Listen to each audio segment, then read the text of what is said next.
Good morning, all of you. First of all, I would like to congratulate all the women for this special Women's International Day. I am glad to be here. आप लोगों ने मुझे बुलाया, अच्छा लगा। और आज के इस एनसीटी के मेंबर सेक्रेटरी मैम,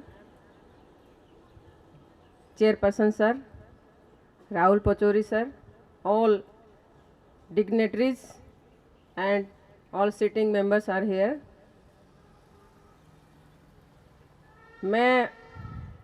मैम ने जैसे ही मुझे बोला कि एनसीटी के एक प्रोग्राम में आपको आना है, तो एनसीटी के लिए हम लोग बड़े लालायित रहते थे कि एनसीटी मतलब हम कॉलेजेस वालों के लिए तो एक बड़ा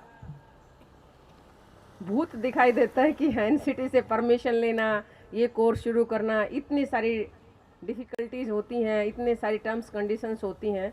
तो लेकिन मैं समझती हूँ कि वो बहुत अच्छी टर्म्स कंडीशंस हैं जिससे हमारे एजुकेशन का स्टैंडर्ड है वो मेंटेन रहे और इंटरनेशनल और नेशनल लेवल पे हमारा इंडिया का एजुकेशन लेवल है वो ऊंचा जाए। तो आप लोगों की जितनी भी तारीफ़ की जाए वो कम है कि आप उस स्टैंडर्ड को इस एरा में मेंटेन करके चलते हैं।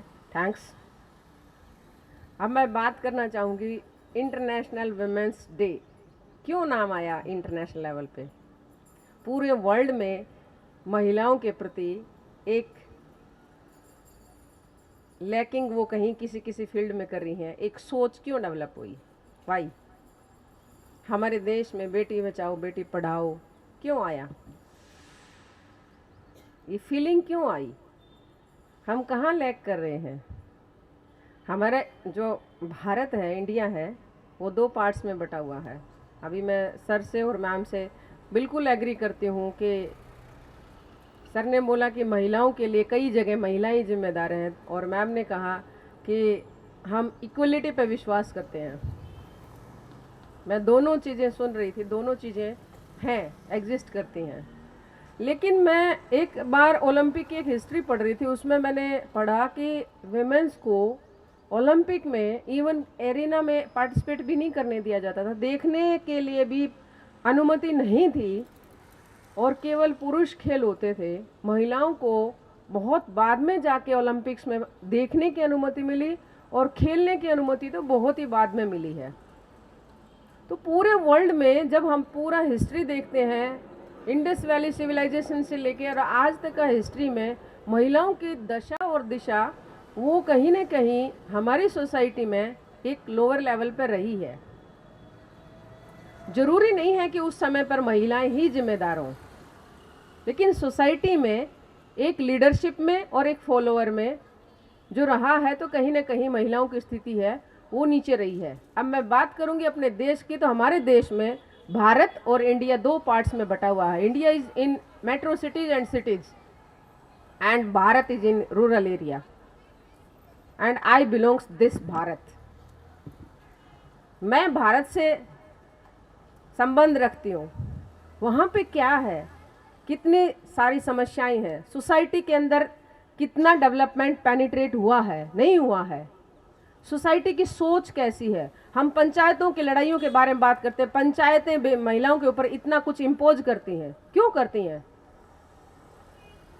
They are over protective about their child, kids, girls, over protective. मैं मेरा एक एग्जांपल देती हूँ। 2000 इन 1993 एंड 4 मैं नेशनल इंस्टीट्यूट ऑफ स्पोर्ट्स में गांधीनगर में मेरा सिलेक्शन हो गया। मेरे फादर मुझे चुपके से लेके गए कि चलो ट्रायल दिलवा देते हैं, घर में बोल के गए।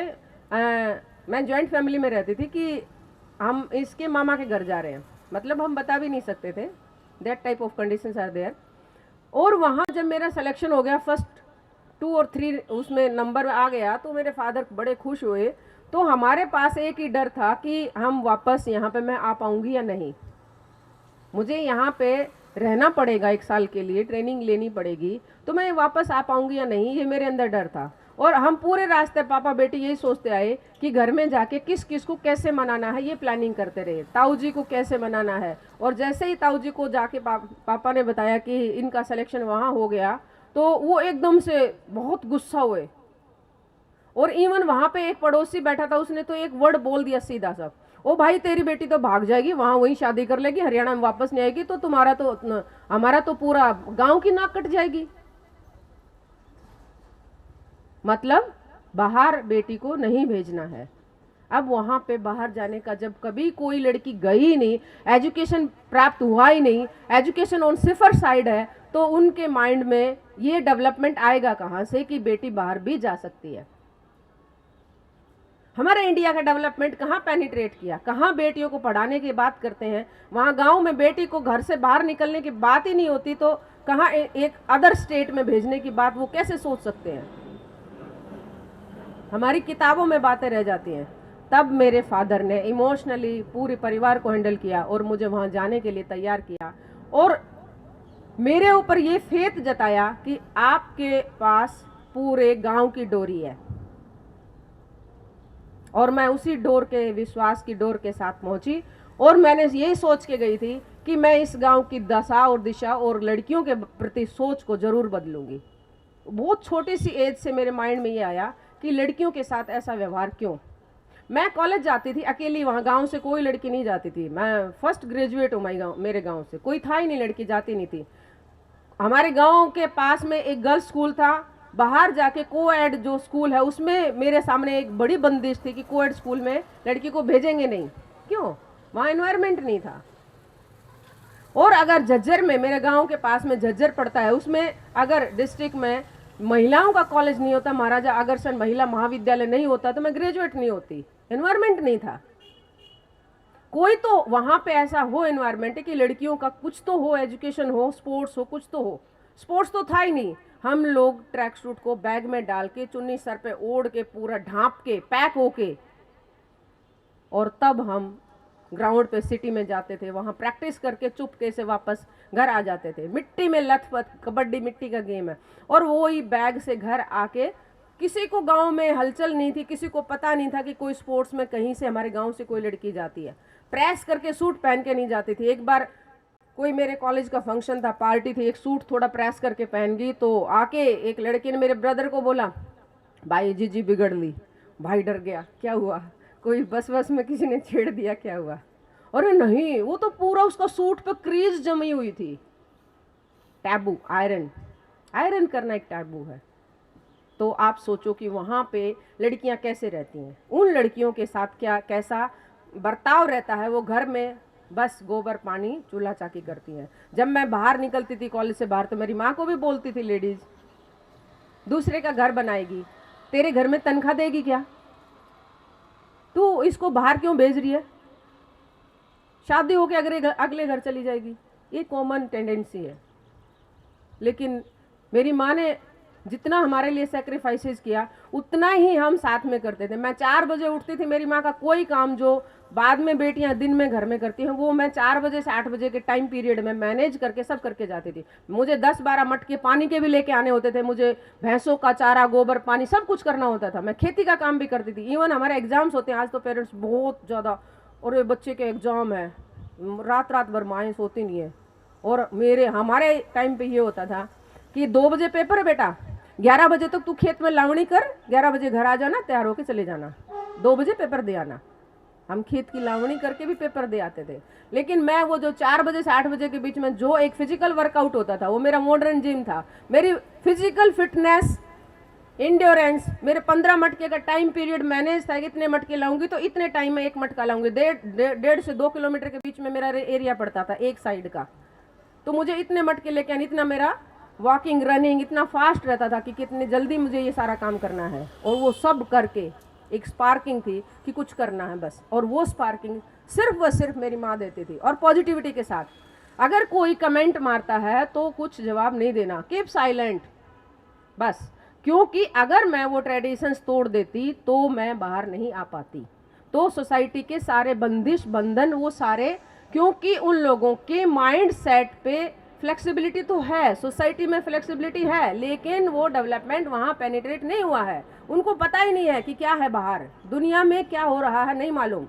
आज तो टीवी और ये सब से बहुत पेनिट्रेट हो चुका है, लोगों में बदलाव आया है, लेकिन वहाँ तो पता ही नहीं था कि क्या है। तो भारत में डेवलपमेंट इंडिया का क्रॉस नहीं हुआ है, अभी भी 50% अभी भी बाकी है। अब मैं वहाँ से सारा काम करके निकल जाती थी और स्पोर्ट्स में निकल जाती थी। 2010 में एशियन गेम्स में जब गोल्ड मेडल आया, टीवी चैनल्स पे सारा सब कुछ दिखाई दिया। वही गांव जिसमें बदलाव की ज़रूरत थी, वो गांव जो बेटियों को बाहर निकलने नहीं देता था, प्रेस करके सूट नहीं पहनने देता था, वो बेटियों को पढ़ाने की बात नहीं करता था, वो 200-300 ट्रैक्टर भर के दिल्ली एयरपोर्ट पहुंच गए लेने के लिए। हमारी बेटी, गांव की बेटी, गोल्ड मेडल जीता है। वो टीवी चैनल्स के ऊपर इतना बड़ा स्क्रीन गांव में सरपंच ने लगा दिया, ट्रैक्टर चला के, लाइट नहीं होती थी तो ट्रैक्टर से पूरे मैचेस देखते थे। वो गांव बदला। और मैंने मेरे गांव में जब वो एक नागरिक अभिनंदन समारोह हुआ, उसमें मैंने वहाँ के जो भी एमपी थे उनसे बोला कि हमारे गांव में एक स्टेडियम होना चाहिए, टैलेंट है यहाँ पे, हमारे गांव में महिलाओं की अकेडमी होनी चाहिए। First women academy started by Haryana government for women kabaddi in my village. और उसमें बीबीसी एक डॉक्यूमेंट्री बनाने आया, तो उन्होंने देखा, मेरे ऊपर उन्होंने बनाई, तो उन्होंने देखा कि उसी स्टेडियम में सारी माएँ इतना बड़ा घूंघट निकाल के बैठी हुई हैं, लेकिन उनकी सारी बेटियां उनके सामने शॉर्ट्स में खेल रही होती हैं। दैट्स द ट्रांसफॉर्मेशन, दैट्स वो बदलाव था। और वो मेरे गांव का ही नहीं, जब वो एक काफिला नागरिक अभिनंदन समारोह का 20-25 गांव से गुजरा, हर गांव के बेटियां बाहर आई। इवन वहाँ के एमपी ने ये बोला मेरे उस फंक्शन में कि मैंने किसी भी फंक्शन में इतनी महिलाओं को पार्टिसिपेट करते हुए नहीं देखा जितनी मैंने यहाँ पे देखा है। सब महिलाएं बाहर आई। और अगर ये अत्तर की बेटी कर सकती है तो हमारी बेटी क्यों नहीं। माइंड सेट चेंज हुआ और वहाँ पे अब लड़कियाँ स्पोर्ट्स में आने लगी, आगे बढ़ने लगी और नेशनल इंटरनेशनल लेवल पे उस एरिना के बच्चे जाने लगे। कल भी एक लड़की हमारे पड़ोस के गांव की है, वो गोल्ड मेडल लेके आई है एथलेटिक्स में। उस एरिना में बदलाव आया, डेवलपमेंट पेनिट्रेट किया। जब तक हमारे कंट्री में डेवलपमेंट पेनिट्रेट नहीं करेगा, हमारी बेटियां आज कितने मेडल लेके आती हैं, ओलंपिक हो चाहे एशियाड हो, हम मेडल टैली में पिछले उस ओलंपिक में 2 ही मेडल आए और दोनों बेटियों के नाम आए। तो मेडल टैली में तो दोनों का वेट इक्वल है, दोनों ही इंडिया को रिप्रेजेंट करती हैं। तो वो बदलाव हमारी सोसाइटी में पेरेंट्स के माध्यम से, मैं हमेशा पेरेंट्स को ये कहती हूँ, थोड़ा सा बेटियों पे भरोसा करो, उनके अंदर झांक के देखो वो क्या करना चाहते हैं, फ्री छोड़ दो, लेट देम फ्री, कुछ भी उनके ऊपर इम्पोज मत करो। गांव से जब मैं जाती थी तो मेरे फादर मुझे बस इतना ही बोलते थे, उन्होंने आर्मी ज्वाइन की थी और 62 का युद्ध भी लड़ा था, रंगरूट बेटा किधर चला, मतलब वो बॉयज़ की तरह ट्रीट करते थे। और अगर रात में लेट हो गए तो बस स्टैंड कुछ नहीं होता, तो कहाँ आएगी, कोई फ़ोन नहीं होता था, तो बस स्टैंड के ऊपर घंटों इंतजार करते थे कि बेटी चाहे 10 बजे आए, चाहे 11 बजे आए, चाहे 12 बजे आए। वो सेक्रीफाइसेस पेरेंट्स के होते हैं। और पेरेंट्स जब अपनी बेटी के पीछे खड़ा होता है तो कोई दुनिया का कोई ताकत नहीं जो उसका रास्ता रोक दे। हर एक माँ बाप अपनी बच्ची पे बस विश्वास करे और उस विश्वास की डोर है वो उसके संस्कारों से उठती है। आप उसको अपने भारतीय संस्कार ज़रूर डालें, भारत के संस्कारों में कहीं भी नेगेटिविटी नहीं है। इसलिए मैंने कभी भी मेरे गांव के संस्कार नहीं तोड़े, मैंने कभी भी मेरे किसी भी आदमी को एक भी जवाब उल्टा नहीं दिया। मैं जब कॉलेज से वापस आती थी तो एक महिला ने मुझे बोला, ए तो शादी क्यों ना करा लेती, तेरे से छोटी तो मेरी छोरी है और उसके तो 3 बच्चे हो गए। कमेंट और चुभते थे, लेकिन मेरी माँ की पॉजिटिविटी, सकारात्मक सोच, वो कहती थी नहीं किसी को जवाब मत दे, कुछ रिजल्ट आएगा ये अपने आप समझ जाएंगे। उसी जो चारों तरफ से कुछ कमेंट आते थे वो आपके अंदर स्पार्किंग भरता है और वहाँ से निकलने का जज्बा, पैशन वो निकलता है। तो पैशन जब आता है, स्पार्किंग तो आज हर घर में है, बच्चों में है, लेकिन उसकी आवाज़ को कोई रास्ता दे और उसको पहचाने। और वो कौन कर सकता है? Family, parents. मैं प्रैक्टिस करती थी, खेतों में जाके हम प्रैक्टिस करते थे। हम 6 बहन भाई थे। आप सोच सकते हो कि हमारा एक ईंख का खेत था, उसमें हमने बीच का हिस्सा ईंख काट दिया और हमने कबड्डी का ग्राउंड बना लिया। 3 भाई और 3 बहनें। मेरे पिताजी रेफरी होते थे और क्या करते थे, ज़्यादातर कोशिश ये करते थे कि देख तुम लड़कों से ये जीत जाएंगी, और वो थोड़ा बहुत चाहे हमारे उनके साथ चीटिंग ही करते थे, लड़कियों को जिताते थे। ये बेटियों पे भरोसा और उनको इक्वल ट्रीट करना, बहनों को भाइयों के बराबर ट्रीट करना, ये ट्रीटमेंट जब हमारे घर से पेरेंट्स दोनों शुरू करें, एक माँ की भी जिम्मेदारी नहीं है, एक बाप की भी, दोनों की जिम्मेदारी है, और हम अपने भाइयों और बहनों के बीच में जो इस टाइप का वो है वो डेवलप करें कि बहन भाई का रिश्ता है वो बड़ा स्ट्रॉन्ग होता है और वो आगे बढ़ने में कामयाबी में पीछे से सपोर्ट होता है। तो दूसरा मैं ये कहना चाहूँगी कि आज बदलाव हुआ है, चाहे आप क्यों लाना पड़ा वुमेन्स इंटरनेशनल डे, क्यों लाना पड़ा बेटी बचाओ बेटी पढ़ाओ, ये सब हमारे समाज के अंदर फैले हुए कुछ जो भेदभाव थे उसकी वजह से ये सब आए, लेकिन आज भेदभाव ख़त्म होने लगा है। चाहे आपके ये सिस्टम से शुरू हुआ हो, चाहे बेटी बचाओ से शुरू हुआ हो, वे फीमेल फिटिसाइड्स की रेशो है जो हमारी डाउनफॉल थी बहुत ज़्यादा, वो अप आई है।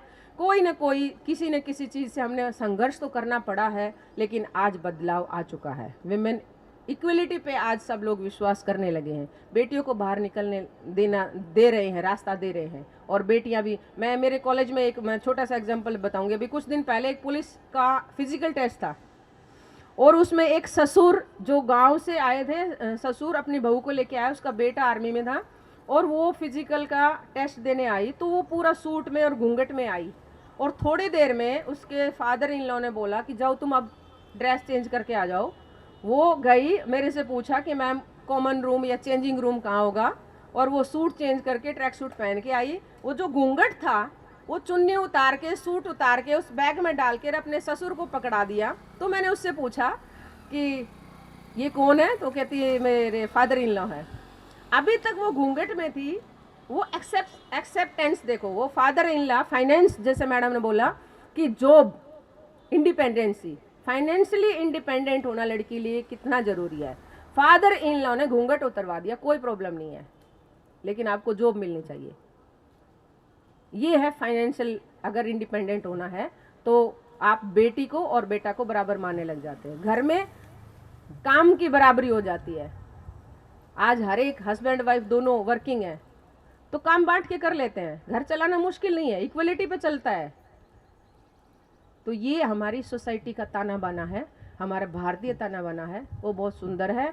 समाज में और प्रोटेक्शन जो है वो किस लिए है, क्योंकि बाहर थोड़ा थोड़ा महिलाओं के लिए खतरा है, और बेटियां यूं ही आगे बढ़ती रहेंगी और निकलती रहेंगी, और समाज में बस एक पॉजिटिविटी के साथ हम सब एक दूसरे का एरिना जो है, आसपास का एरिना है, उसको झांक के देखें और उसमें सपोर्ट करें। और बेटियों को, मैं तो गांव में लोगों को बोलती हूँ, जो बेटों के लिए लड्डू का वो भरते हो, गोंद के लड्डू बनाते हो, वो बेटियों के लिए भी बनाया करो, वो भी मेडल लेके आती हैं, वो उनको भी खिलाओ, उसको भी ताकत की ज़रूरत है। और जो माँ बाप का दिया हुआ साहस और ताकत है वो ससुराल में सक्सेस करेगा। इसलिए अपनी बेटियों को शादी के बाद नहीं, बच्चा होने के बाद लड्डू नहीं खिलाएं, पहले ही लड्डू खिलाएं। इसलिए मैं सभी से रिक्वेस्ट करती हूँ, और उसी गांव से निकलकर फिर एक के बाद एक बाहर फाइट करती रही, विमेंस के ऊपर काम करती रही। और लड़कियों के लिए मैंने बाहर कभी भी इंटरनेशनल, नेशनल लेवल पर लगातार इंडिया को 8 गोल्ड मेडल लगातार दिलवाए, और अभी 9वां गोल्ड मेडल है, उसकी भी तैयारी कर रहे हैं, जो एशियाड आगे होने वाले अगस्त सितंबर में एशियाड होगा। तो भगवान ने चाहा तो हम अगला भी गोल्ड अपने देश की झोली में डालेंगे, और ऐसे ही आप सब लोगों का आशीर्वाद मिलता रहेगा। Thank you, thanks a lot. और मैं सभी का तहे दिल से धन्यवाद करती हूँ कि मुझे आप लोगों ने यहाँ पे बुलाया। Thank you.